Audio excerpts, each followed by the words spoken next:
Menteri ESDM Bahlil Lahadalia buka suara perihal batalnya diskon tarif listrik 50% dalam pengumuman stimulus ekonomi 2 Juni 2025.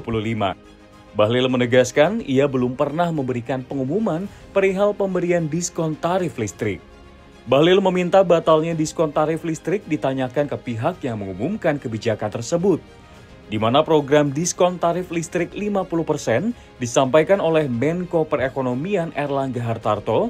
Bahlil mengaku pihaknya tidak dilibatkan dalam menyusun kebijakan tersebut. Atas alasan itu, ia enggan banyak berkomentar dan mengaku tidak tahu banyak soal diskon tarif listrik 50%. Sebelumnya, Menteri Keuangan Sri Mulyani menegaskan diskon tarif listrik batal masuk dalam paket stimulus ekonomi. Sri Mulyani menambahkan pembatalan tersebut disebabkan oleh mekanisme penganggaran.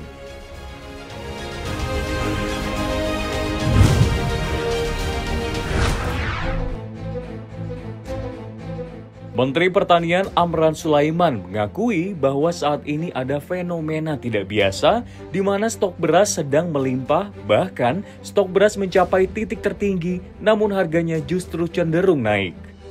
Amran menunjuk adanya kecurigaan terhadap beras yang keluar dari pasar beras Cipinang.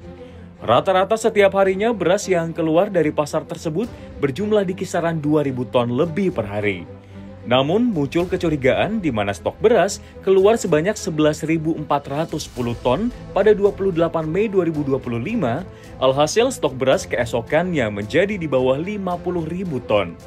Amran menegaskan perlu ada investigasi lanjut untuk menyelesaikannya karena dinilai ada permainan mafia dalam biang kerok harga beras naik.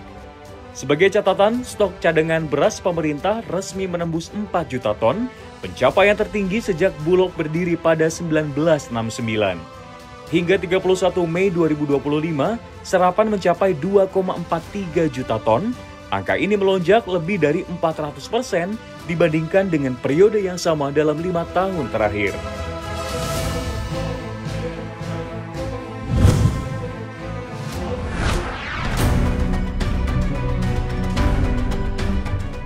Menteri Keuangan Sri Mulyani menetapkan besaran uang perjalanan dinas luar negeri terbaru bagi para aparatur sipil negara, termasuk prajurit TNI maupun anggota Polri hingga pejabat tinggi setara menteri dan wakil menteri.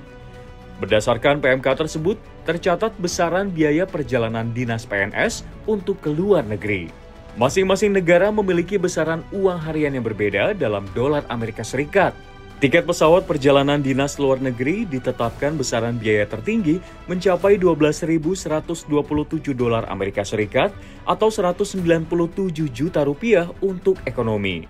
Sementara itu 16.269 dolar AS untuk bisnis dan sekitar 375,8 juta rupiah untuk eksekutif atau first class per orang pulang pergi.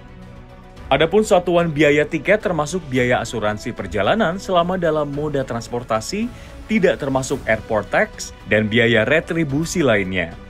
Dalam pelaksanaan anggaran, satuan biaya tiket perjalanan dinas luar negeri menggunakan metode biaya real.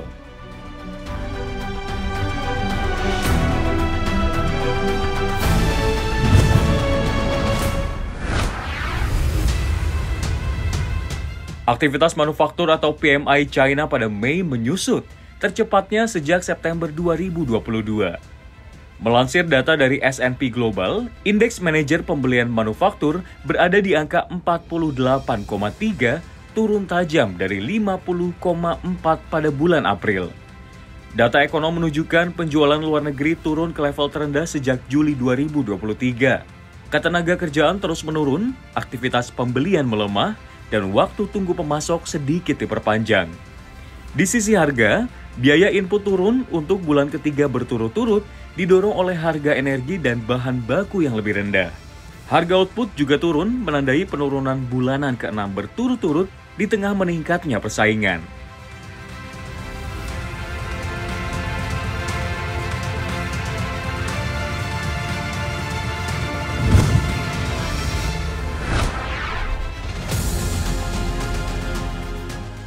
Kabar baik datang dari India. Negara ini sepertinya akan menjadi negara Asia pertama yang berhasil melakukan negosiasi dengan Amerika Serikat. Menteri Perdagangan Amerika Serikat Howard Lutnick mengatakan, deal akan segera tercapai dengan India untuk menghindari tarif Presiden Donald Trump. Lutnick sendiri mengatakan dalam forum bahwa ia sebenarnya penggemar berat India.